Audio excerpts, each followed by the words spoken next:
De Heer zij met u en met uw geest. We lezen uit het heilige evangelie van onze Heer Jezus Christus volgens Johannes. Lof zij u, Christus.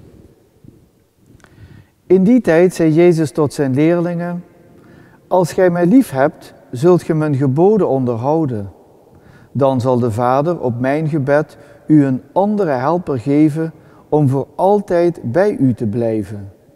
De geest van de waarheid. Voor wie de wereld niet ontvankelijk is, omdat ze hem niet ziet en niet kent. Gij kent hem, want hij blijft bij u en zal in u zijn.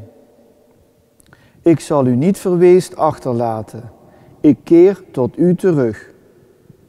Nog een korte tijd en de wereld ziet mij niet meer. Gij echter zult mij zien, want ik leef en ook gij zult leven.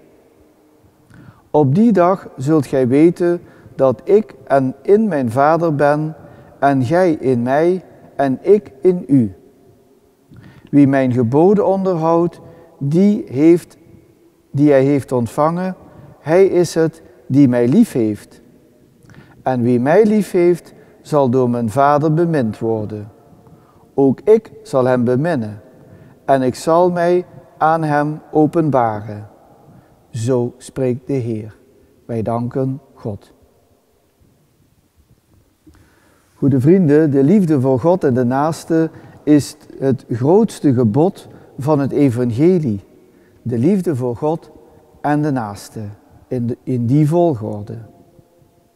De Heer roept ons vandaag op om de evangelische oproep tot liefde edelmoedig te beantwoorden.